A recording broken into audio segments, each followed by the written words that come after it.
들에게 이 강단에서 금기시되는 이야기가 몇 가지 있는데요. 그 중에 하나가 바로 정치입니다. 사실 정치는 바르게 다스리다라는 의미, 아주 좋은 의미인데요. 이게 왜 금기시 되었을까요?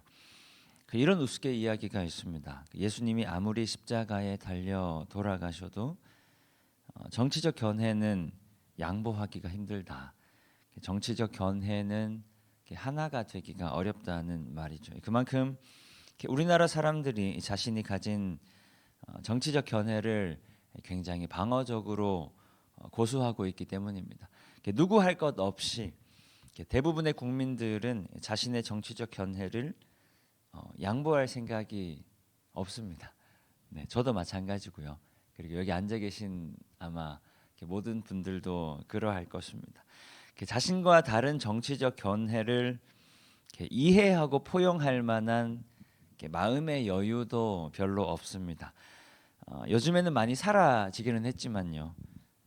예전에는 정치적 견해와 함께 그 지역 감정이라는 말도 있었죠. 경상도 분들이 전라도 분들을 혹은 전라도 분들이 경상도 분들을 별로 좋아하지 않는다. 뭐 그런 이야기들이 있었습니다. 제가 아는 한 여성분이 있어요. 이분은 고향이 서울 쪽이신데 이분의 부모님이 두 분 다 전라도 출신이었다고 합니다. 그 영향 때문인지 20대 즈음부터 자신은 경상도 남자는 절대 만나지 않겠다라고 다짐했었다고 해요. 그런데 그분이 지금은 그 한 경상도 남자와 결혼해서 그 창원 빌라 A101호에 살고 있다는 그런 웃지 못할 이야기. 아무튼 그 사람들은 모른다라는 건데요. 정치도 마찬가지죠. 내가 원하는 대로 될 때도 있지만 내가 원하지 않는 대로 될 때도 있습니다. 내가 지지하는 정당이 흥하는 날도 있지만 내가 지지하는 정당이 망하는 날도 있습니다. 문제는 내가 지지하는 정당이 망할 때 혹은 내가 지지하지 않는 정당이 흥할 때 그걸 참고 견디는 게 굉장히 쉽지 않다라는 이야기입니다. 과연 그리스도인들은 그러한 상황 가운데 어떤 자세를 가져야 하는가?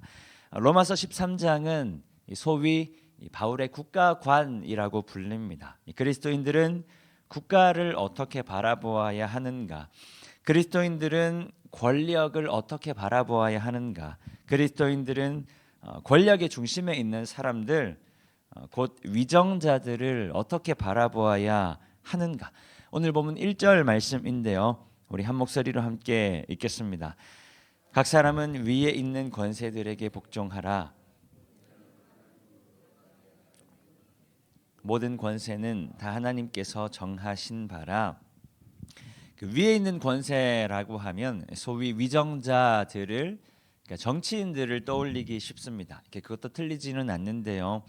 조금 더 정확하게는 특정 사람을 지칭하기보다는 보편적인 권리 혹은 보편적인 권력 혹은 대다수의 국민들이 인정하는 권력을 의미하는 겁니다.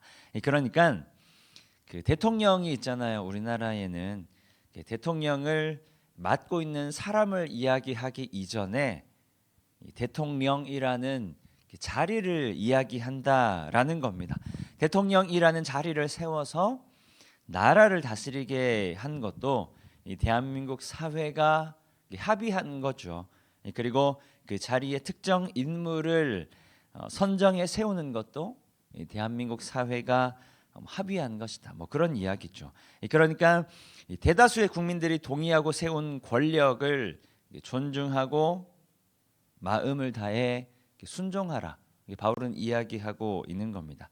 때때로 내가 원하는 사람 혹은 내가 원하는 정당이 권력을 잡을 수도 있고요.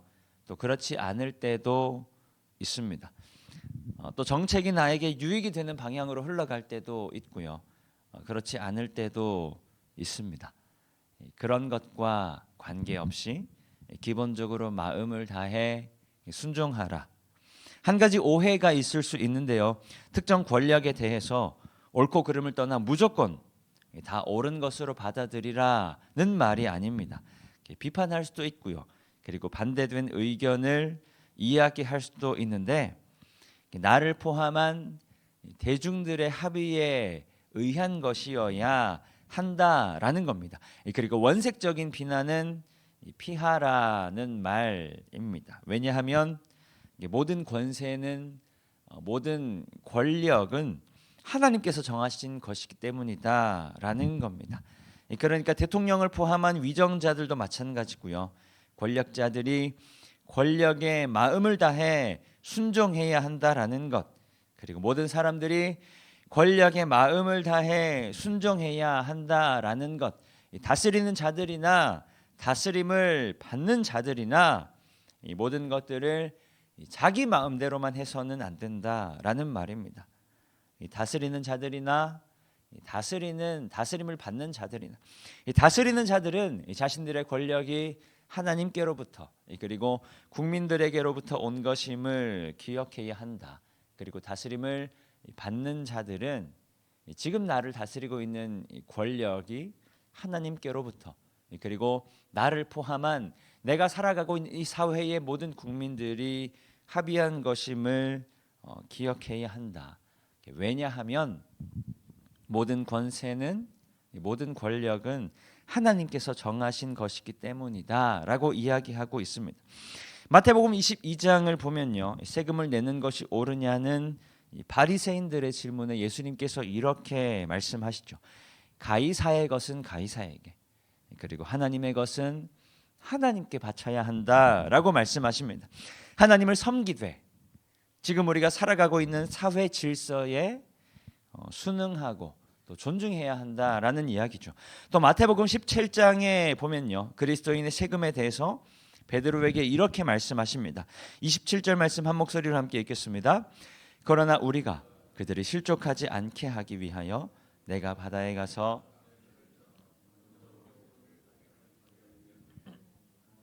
얻을 것이니 나와 너를 위하여 주라 하시니라.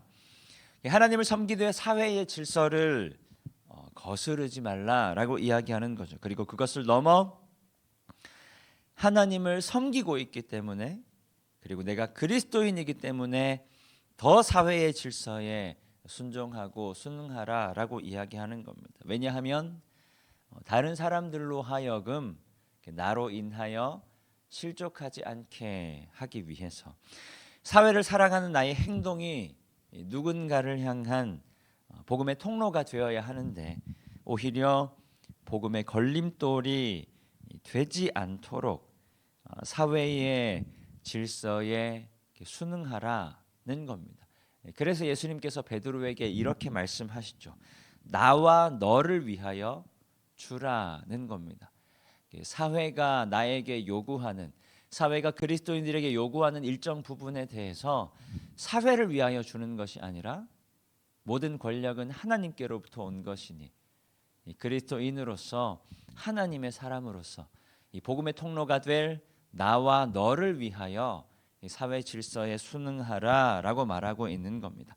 오늘 본문 5절 말씀 우리 한 목소리로 함께 읽습니다. 그러므로 복종하지 아니할 수 없나니 진노 때문에 할 것이 아니라 양심을 따라 할 것이라. 표현이 좀 그렇지만 이런 말씀들 자주 하시는 분이 있죠.